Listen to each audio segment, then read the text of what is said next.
Music है कोई? क्यों? सभी तरफ छाया हुआ यह अंधकार कैसा? प्रज्ञा सूर्य के अर्धांगी होकर मेरे जीवन में यह अंधकार। मेरे साहब मेरे पास नहीं है। वो विदेश गए उच्च शिक्षा के लिए। जाते समय साहब कहकर गए, रामू, इस घर गृहस्थ के गाड़े को अभी तुम्ही को खींचना है। बहुत तकलीफ होती, शरीर में बुखार सा रहता है। अपने मन की बात किसी को कहे, किसी से अपना सुख दुख बांटे, ऐसा कोई भी नहीं मेरे पास। फिर मैं ऐसे अपने आप ही अकेले में ही बातचीत करती हूँ। मेरे मन की बात किसी से कहे ऐसा कोई ही नहीं। आज पता नहीं साहब की बहुत याद आ रही है। जी बड़ा भारी सा हो रहा है, पता नहीं क्यों आज साहब की बड़ी याद आ रही है। ये आवाज कैसी? सुनिए ये आवाज। बाबा साहब जिंदाबाद, बाबा साहब जिंदाबाद। ये घोषणा है, सुनिए आपने, ये घोषणा है, बाबा साहब जिंदाबाद, बाबा साहब जिंदाबाद। यानी साहब आ रहे, मेरे साहब आ रहे। सुनिए घोषणा है, बाबा साहब जिंदाबाद, बाबा साहब जिंदाबाद। मेरे साहब आ रहे, मेरे साहब आ रहे। आपने सुनी ना आवाज? मेरे साहब आ रहे। साहब आए तो मानो आसमान तारों से गूंज उठता है।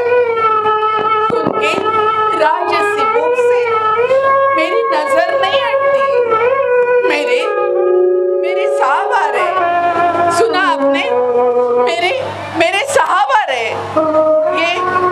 ये सीढ़ियों की आवाज सुनिए सीढ़ियों की आवाज, ये पैरों की आहट। साहब सीढ़ी चढ़कर ऊपर आया।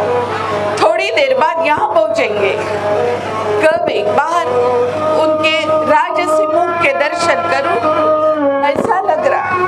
मेरे साहब आ रहे। सुना आपने? मेरे साहब आ रहे। साहब अभी तक ऊपर नहीं आए। वो घोषणाएं थम गई और वो नारों की आवाज, वो गूंज, वो भी थम गई। यानी साहब नहीं आए। मेरे मन का भ्रम था ये, मेरे मन का खेल। ऐसा ही एक खेल मैं अपने बचपन में भी खेला करती थी, उपलियां बनाने का। मेरा बा बीकू धोत्रे वर्णन गाँव का, मेरी माँ रखमा।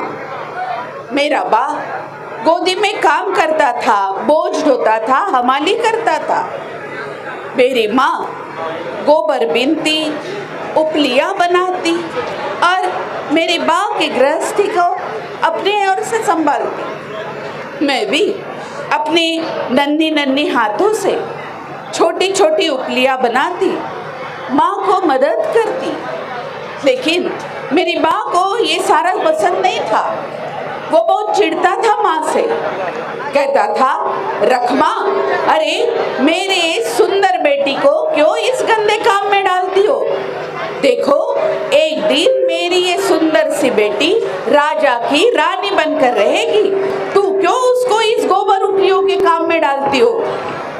इस पर मेरी माँ कहती, अरे धनी, मुझे क्या अच्छा लगता? रामी गोबर बिनती, उपलियां चुनती, लेकिन मैं क्या करूं? ये लड़की सुनती ही नहीं है, बड़ी समझदार है। कहती है, माँ मेरे इस मदद से तुझे ही थोड़ा हाथ लगेगा, बड़ी समझदार है ये मेरी बेटी। मेरा बाप कहता, ना रखमाना, देखना मेरी ये बेटी एक दिन राजा की रानी बनेगी। ये सुंदर सी बेटी राजा की रानी बनकर राज करेगी। मैं इसे पढ़ाऊंगा लिखाऊंगा। मेरी माँ कहती, धनी, अरे रामू लड़की जात, क्या करना है इसे पढ़कर लिख कर। देखो एक दिन ब्याह करके अपने घर चली जाएगी, गृहस्थी संभालेगी अपनी, क्या करेगी रामू पढ़ लिख कर। इस पर मेरा बा कहता, ना रखमाना, देखना उधर पुणे में वो फूले बाबा ने निकाली है स्कूल लड़कियों के लिए पढ़ने के लिए।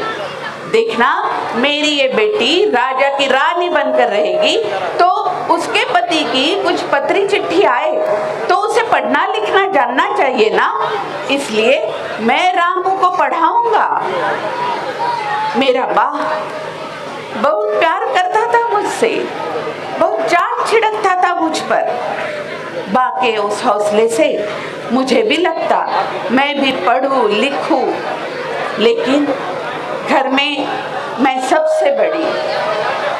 उसके बाद मेरी छोटी बहन गौरा उसका नाम, और फिर बड़ी मन्नतों से हुआ मेरा दादा शंकर के रूप में धोत्री खानदान को कुलदीपक तो मिला, लेकिन मेरी माँ के जीवन का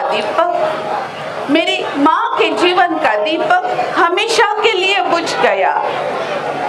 लगातार होने वाले प्रसव से उसकी तबीयत दिन ब दिन बिगड़ती गई। मंत्र तंत्र डॉक्टर वैद्य सब करके देखे, लेकिन कुछ हासिल नहीं हुआ। और फिर एक दिन मेरे इस झोली में दो नन्हे भाई बहनों को डालकर मेरी माँ इस भरी दुनिया से बिछड़ गई। माँ के मरने के बाद उसकी गृहस्थी संभालने के लिए उसी ने सिखाया हुआ वही हुनर काम में आया, उपलियां बनाने का।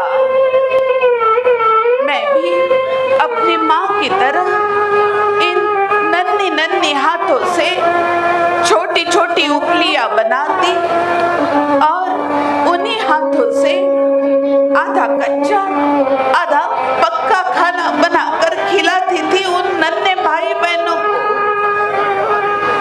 माँ के मरने के बाद मेरे बाप की तबीयत भी दिन ब दिन बिगड़ती गई, और फिर एक दिन गोदी में बोझ ढोते हमाली करते मेरा बाप, मुझ पर बड़ी जान छिड़कने वाला मेरा बाप हमाली करते मेरे ही पैरों पर खून की उल्टी करके मर गया।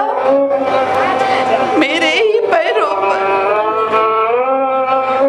मृत्यु यानी क्या, मरना क्या होता है, ये समझने के पहले ही दो नन्हे भाई बहनों को मेरी झोली में डालकर मेरा बाप मेरी माँ इस दुनिया में मुझे अकेला करके छोड़ गई, अनाथ करके छोड़ गई। बड़े दुख भरे दिन थे वो। माँ और बाप के मरने के बाद मेरा मामा आया बम्बई से।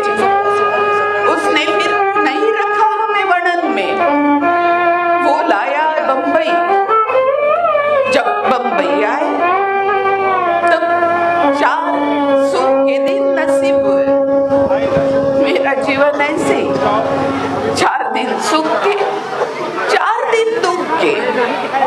एक आंख में हंसी तो दूसरे आंख में आंसू।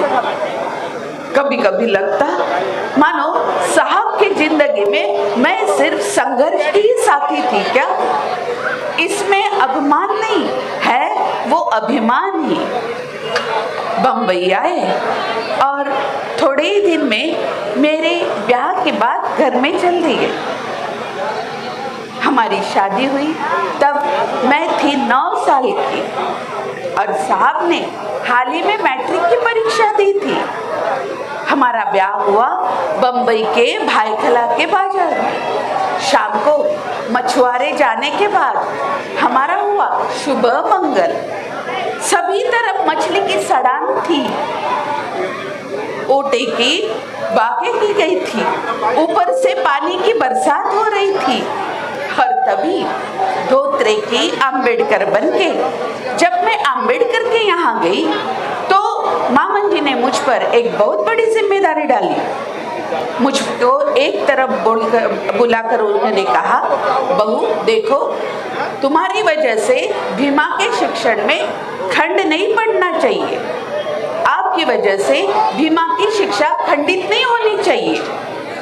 मैंने मामन जी से कहा, मैंने कहा देखिए, मैं वचन देती हूँ मेरी वजह से साहब की शिक्षा कभी भी खंडित नहीं होगी। ये रमा आपको वचन दे रही है, जब तक रमा की जान में जान है साहब की शिक्षा खंडित नहीं होगी। मामन जी का आशीर्वाद लेकर हमारा भीमा रमा का गृहस्थी का संसार आगे बढ़ता गया। घर में खाने वाले मुंह ज्यादा, कमाई कम। साहब घर की सारी स्थिति जानते थे। उन्होंने निर्धार किया, बड़ौदा जाएंगे, नौकरी करेंगे, 4 पैसे कमाएंगे, घर गृहस्थी चलाएंगे। लेकिन मामन जी को ये सारी बातें पसंद नहीं थी। उन्हें नहीं लगता था कि अपने इस होशियार बच्चे ने 4 पैसों की नौकरी की वजह से गुलामी करके अपनी शिक्षा पर पानी फेरे। उनका अपने इस बेटे से बहुत अलग सपना पूरा करना था। लेकिन साहब भी बड़े हट करके निकल गए बड़ौदा। मैंने जैसे तैसे समझाया मामन जी देखिए, साहब नौकरी भी करेंगे और अपनी पढ़ाई भी जारी रखेंगे। नौकरी के साथ साथ साहब अपनी पढ़ाई पूरी कर सकते हैं, आप चिंता नहीं कीजिएगा। लेकिन मामन जी को मैं समझा नहीं पाई। दिन ब दिन मामन जी की तबीयत गिरती गई। हमने घबराकर बड़ौदा को तार करके मामा साहब को बुला लिया। एक दिन मामन जी भगवान के नाम का जप लेते चले, जैसे साहब का नाम ले लेकर एक पल काट रहे थे। हम घबराकर साहब को बड़ौदा से बुला लिया। लगा मानो जिस बेटे को अपनी आंखों से आखिरी बार देखने की चाह थी मामन जी को, उसी बेटे को आखिरी बार देखकर उनके सिर पर अपना आशीर्वाद भरा हाथ फेरकर मामन जी फिर से इस रमा को दोबारा इस दुनिया में अनाथ करके चले गए। फिर से दोबारा इस दुनिया में अनाथ करके चले गए, साहब जैसी बड़ी जिम्मेदारी उस पर डालकर। धूप छांव का रंग लेकर जिंदगी एक दिन आगे बढ़ रही थी। एक दिन साहब के गुरुजी आए, केलुस्कर गुरुजी आकर मुझे कहने लगे, सुन भाई सुनो, साहब को एक बड़ी अच्छी संधि मिल रही है, एक बड़ा अच्छा अवसर मिल रहा है।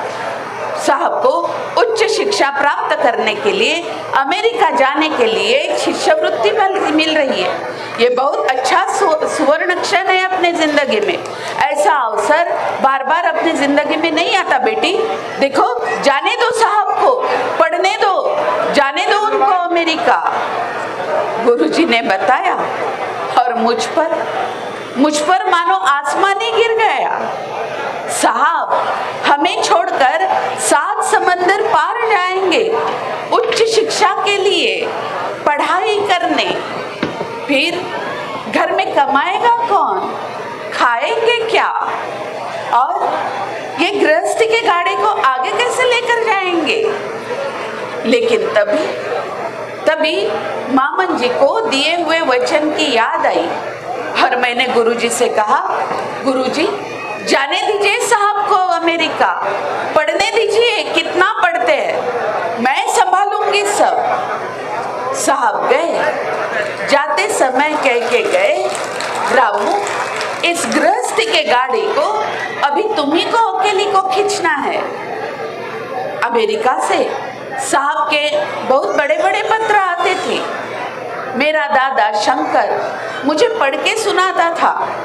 साहब लिखते, रामू, अमेरिका ये बहुत बड़ा देश, यहाँ है बहुत ऊंची ऊंची इमारतें और है उतने ही बड़े दिल वाले लोग भी। यहाँ कोई मुझे अछूत नहीं कहता, यहाँ कोई मुझे नीचा दिखाकर अपमान नहीं करता। साहब बहुत बड़े बड़े शब्द लिखते थे खत में। मेरा दादा मुझे पढ़कर सुनाता था। मैं अनपढ़, मुझे कुछ समझ में आता था, कुछ नहीं आता था। मैं दादा से पूछती, दादा अरे साहब को आमटी और बोंबिल की चटनी बहुत पसंद है, वो मिलती है क्या वहाँ उनको? दादा हंसता था मुझे, कहता था, भयो पगली है तू, साहब क्या लिख रहे, तू क्या पढ़ रही और क्या समझ रही, बैठिए अपनी आमटी और बोंबिल की चटनी लेकर।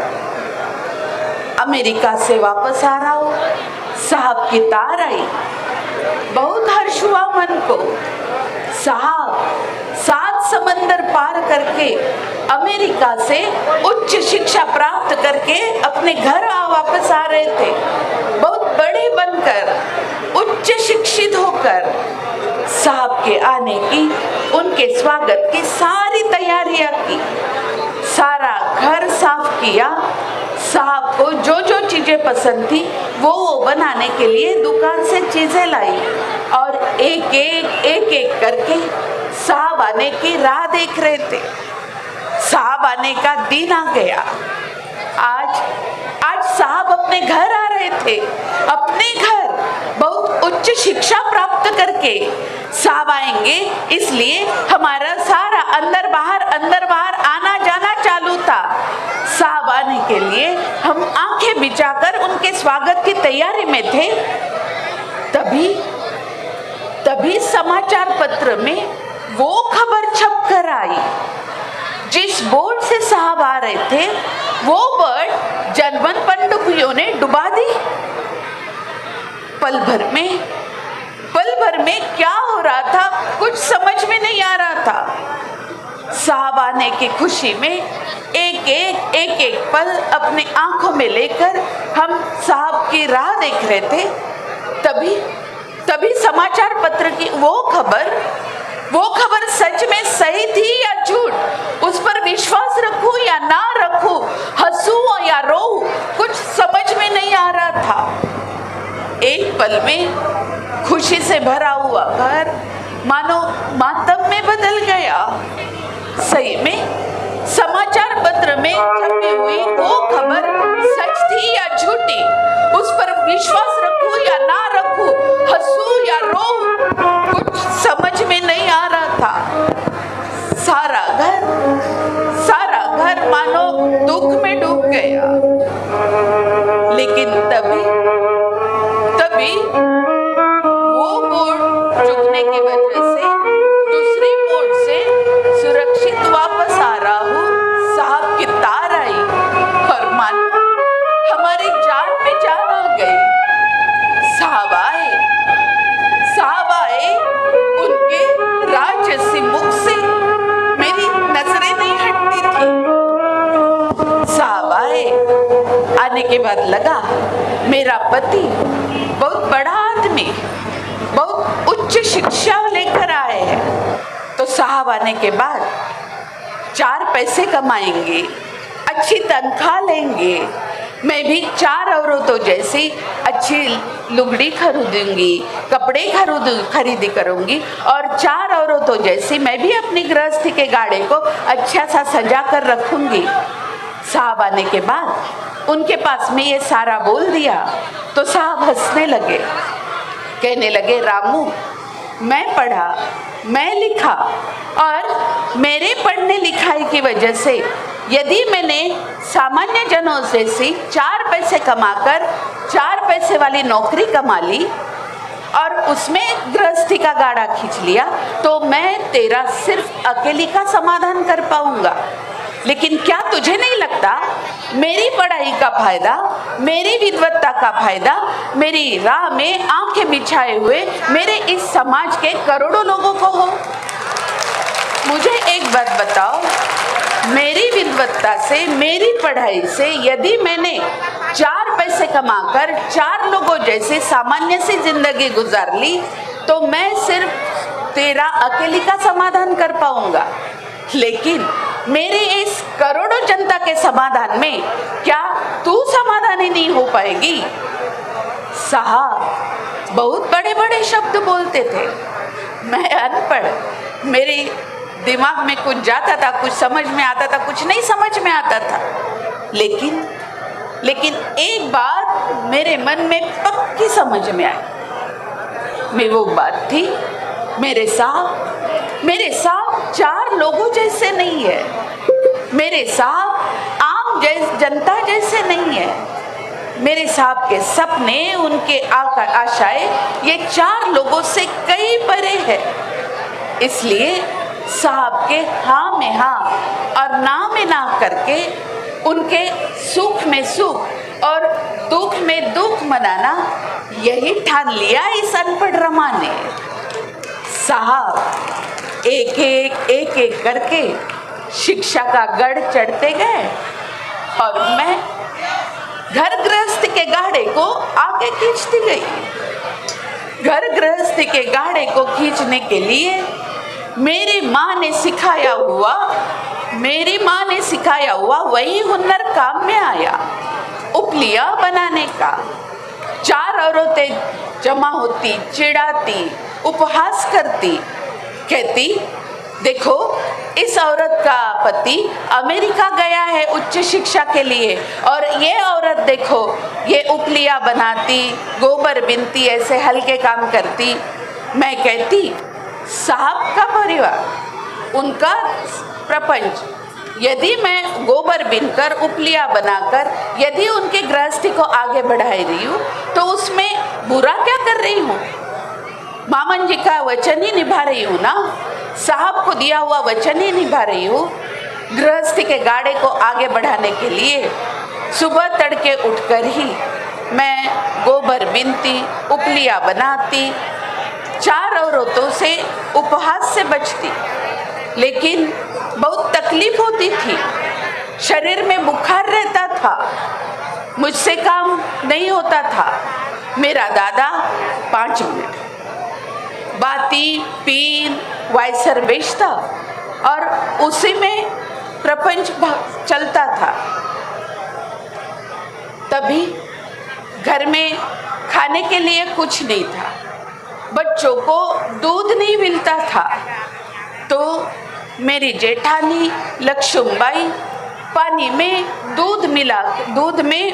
पानी में आटा मिलाकर बच्चों को दूध बनाकर पिलाती थी। चुरमुरे फुटाने पर दिन निकालने की बारी आई बच्चों पर, तभी मेरा बेटा, मेरा गंगाधर बहुत बीमार पड़ा। बच्चे की हालत देखी नहीं जा रही थी, मछली जैसा तड़प रहा था गंगाधर। उसको दोनों हाथों से उठाकर डॉक्टर के पास लेकर गई। डॉक्टर से कहा, डॉक्टर साहब देखिए मेरा बेटा बड़ी बुरी तरह से तड़प रहा है, उसको सिर्फ एक बार मेरे बेटे को हाथ लगा कर देखिए, बहुत बुरी तरह से तड़प रहा है वो। डॉक्टर अड़ गए, कहने लगे भाई पहले पिछले पैसे डालो इलाज के, तब हाथ लगाऊंगा तुम्हारे बेटे को। पास में पैसा नहीं था, बड़ी बुरी तरह से तड़प रहा था गंगाधर। बड़ी मिन्नतें की डॉक्टर की, पाँव भी पकड़े। मैंने कहा डॉक्टर साहब आप सिर्फ एक बार मेरे बच्चे को हाथ लगा कर देखिए, मैं एक एक करके आपका सारा पैसा चुका दूंगी, लेकिन सिर्फ एक बार मेरे बेटे को हाथ लगा कर देखिए, सिर्फ एक बार मेरे बेटे का इलाज कीजिए। लेकिन पैसों के बगैर हाथ नहीं लगाऊंगा, कह दिया डॉक्टर ने। गंगाधर की हालत देखी नहीं जा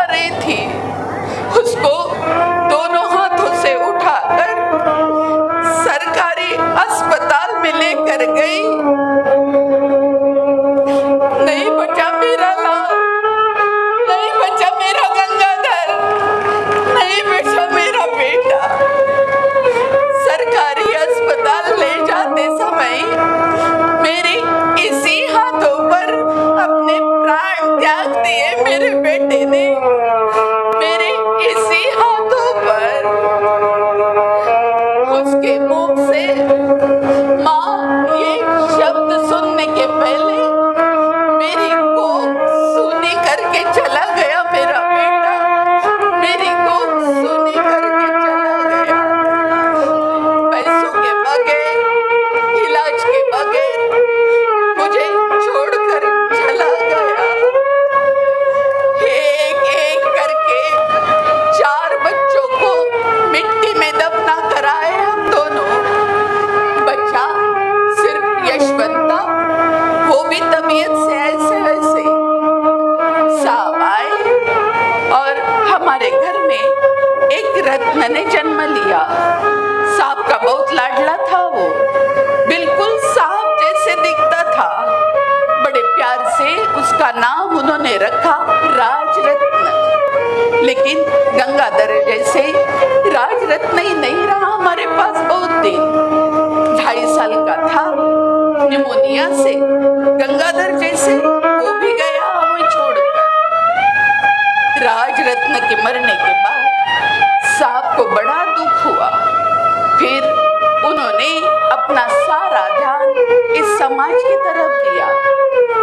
समाज की ओर से साहब पर बहुत प्रेम मिला, बहुत माया मिली। उस प्रेम से, उस आदर से साहब के बाबा साहब कैसे बन गए और मैं रमाई कैसे बन गई, ये समझ ही ना पाई, ये समझ ही ना पाई।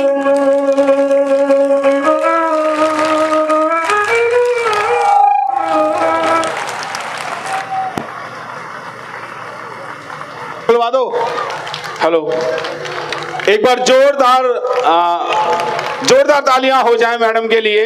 नागपुर से आई हैं और बाबा साहब का जो एक्ट यहाँ पर किया है उनके लिए बहुत बहुत साधुवाद, बहुत बहुत साधुवाद। मैडम आप आए और आपने इतना बढ़िया, इतना सुंदर, इतना शानदार एक्ट किया, उसके लिए बहुत बहुत साधुवाद। मैं चाहूंगा कि आपको भी यहीं पर ही हम अपना अवार्ड दे करके आपको वो करें।